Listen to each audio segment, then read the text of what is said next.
பாகுபலி படத்துக்கு அடுத்து இந்திய சினிமா ரசிகர்கள் ஒரு சீக்வலுக்காக வெயிட் பண்ணி காத்துட்டு இருந்தாங்க அப்படின்னா அது துரந்தர் தான். பார்ட் 1 டிசம்பரில் வெளியாச்சு. பார்ட் 2 இப்போ உடனே ஒரு 4 மாதத்துக்குள்ளேயே இப்போ ரிலீஸ் பண்ணுறாங்க. ஒரு மிகப்பெரிய எதிர்பார்ப்பு இந்த துரந்தர் தி ரிவெஞ்ச் படத்துக்கு இருந்தது.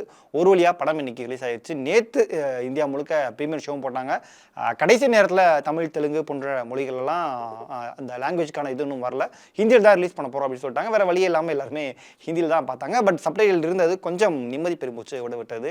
ஸோ இந்த துரந்தர் தி ரிவெஞ்ச் திரைப்படம் எப்படி இருந்தது? ஸோ பார்ட் 1 அளவுக்கு இது ஒர்த்தா இல்லையா? இந்த படத்தில் என்னென்னலாம் இருக்குது? இந்த பார்ட் 2ல் துரந்தர் தி ரிவெஞ்சில் அவங்க என்னதான் சொல்ல வராங்க? இதெல்லாம் தான் இப்போ இந்த ரிவ்யூவில் நாம் பார்க்க போகிறோம்.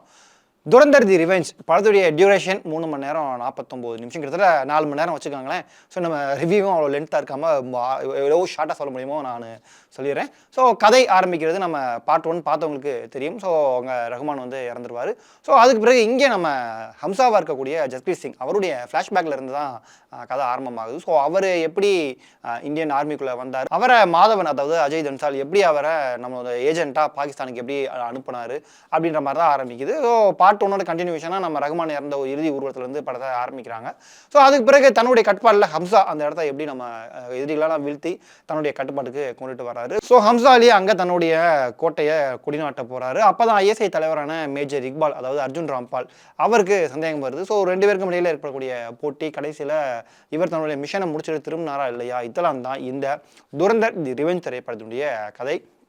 ரன்வீர் சிங் எப்படி முதல் பாகத்தில் நாம் ரஹ்மானை எவ்வளோ ரசித்தோமோ அதை விட இந்த பார்ட் 2ல் வந்து ரஹ்மானை ஓவர்ரைட் பண்ணி ரன்வீர் சிங் அந்த ஹம்சா கேரக்டர் ஆகட்டும், அந்த ஜஸ்பீர் சிங் கேரக்டர் ஆகட்டும், ரெண்டுலேயும் ஒரு வேறு மாதிரியான ஒரு பவர்ஃபுல்லான ஒரு டெலிவரி பண்ணியிருக்காரு அப்படின்னு சொல்லலாம். ஏன்னா அவருடைய ஆக்டிங் ஆகட்டும், அவருடைய ஸ்டென்ட் சீக்வன் ஆகட்டும், எல்லா விஷயத்துலையுமே மனுஷன் பின்னி எடுத்துட்டாரு.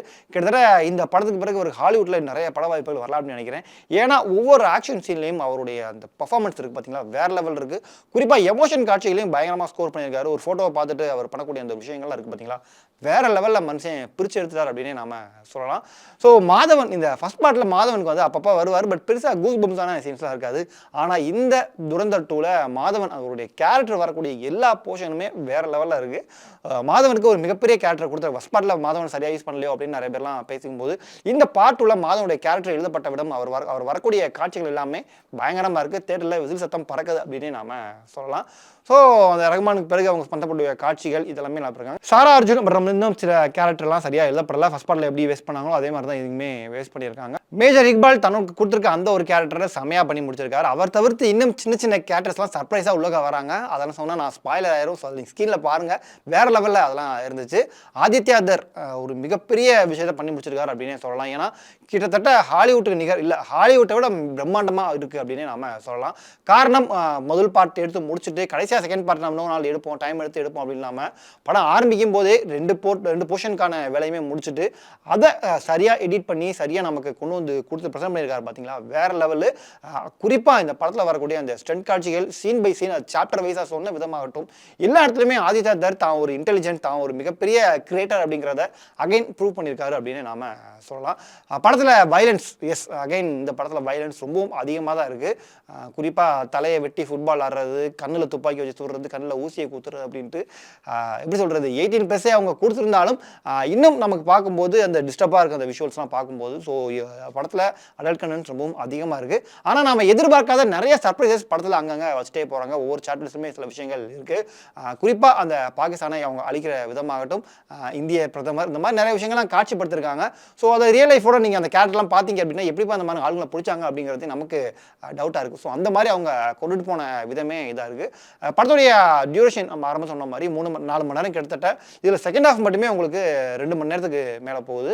செகண்ட் ஹாஃப் மட்டுமே ஒரு தனி படமாக கூட அவங்க கொண்டு போகலாம். அவங்க நினச்சிருந்தா இதை 3வது பாட்டை கூட கொண்டு போயிருந்துருக்கலாம். பட் அது இன்னும் இழுத்துட்டு போக அவங்க விரும்பல போல.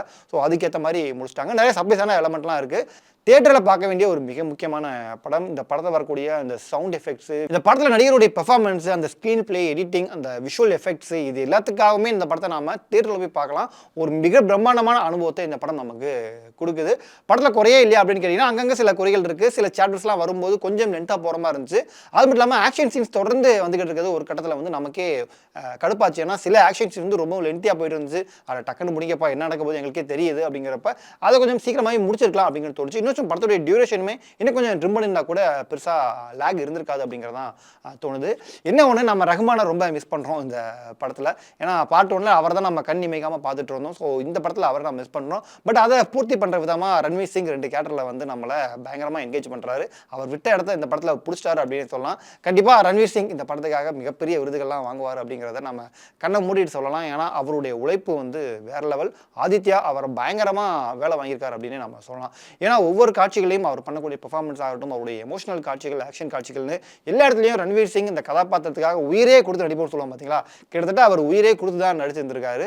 ஒரு மிகப்பெரிய தியேட்டர் எக்ஸ்பீரியன்ஸாக ஒரு நல்லா இருக்குது. படம் முடிஞ்சு நினச்சி போயிடாதீங்க. 2 போஸ்ட் கிரெடிட் சீன்லாம் இருக்குது. அதையும் மிஸ் பண்ணாமல் நீங்கள் பாருங்கள். மொத்தத்தில் இந்த துரந்தர் 2, அதாவது துரந்தர் தி ரிவெஞ்ச் திரைப்படம் எப்படி இருக்குது அப்படின்னு கேட்டிங்கன்னா, பார்ட் 1 அளவுக்கு இல்லை அப்படின்னாலும் இதுலேயும் நமக்கு என்கேஜிங்காக கொண்டுட்டு போயிருக்காங்க. பார்ட் 1ல் இன்னும் சுவாரஸ்யமான விஷயங்கள் நிறையா இருந்தது. அந்த மாதிரி சின்ன சின்ன விஷயங்கள் பார்ட் 2ல் மிஸ் ஆகுது. பட் இருந்தாலும் இதுவுமே நமக்கு ஒரு ஃபுல் மீல் சாப்பிட்ட அனுபவத்தை தான் கொடுக்குது. ஸோ கண்டிப்பாக எந்த ஸ்பாய்லரும் பார்க்காம, நானும் முடிஞ்ச அளவுக்கு ஸ்பாய்லர் எதுவுமே சொல்லலை. ஸோ ஸ்பாய்லர்லாம் பார்க்காம இந்த படத்தை நீங்கள் தேட்டரில் போய் பார்த்துருங்க. கண்டிப்பாக உங்களுக்கு தேட்டர் ஒர்த் எக்ஸ்பீரியன்ஸாக இந்த படம் இருக்கும். குழந்தைகளோடு போகாதீங்க. இலக்கிய மனம் படைத்தவர்கள் 18+ இருந்தாலுமே குழந்தைகள், கர்ப்பிணி பெண்கள் இவங்களாம் இந்த படத்தை பார்க்காதீங்க. மொத்தத்தில் இந்த துரந்தர் 2, துரந்தர் தி ரிவெஞ்ச் திரைப்படம் எப்படி இருக்குது அப்படின்னு கேட்டிங்கன்னா, கண்டிப்பாக ஒரு பயங்கரமான தியேட்டர் எக்ஸ்பீரியன்ஸ் உங்களுக்கு கொடுக்கும். துரந்தர் 1 அளவுக்கு இல்லை. ஏன்னா அந்த படத்தில் நமக்கு எல்லா சீனுமே உங்களுக்கு வாவ் அப்படின்ற மாதிரி இருக்கும். இந்த படத்தில் அந்த மாதிரியான சில எலமெண்ட்ஸ் கொஞ்சம் மிஸ் ஆகுது, கொஞ்சம் லென்த்தாகவுமே இருக்குது. அதெல்லாம் கொஞ்சம் மிஸ் ஆகுது அப்படின்னாலுமே இதுவும் நமக்கு ஒரு நல்ல ஒரு தியேட்டர் எக்ஸ்பீரியன்ஸை கொடுக்குது. 18+ தான். ஸோ குழந்தைகளோட போயிடாதீங்க.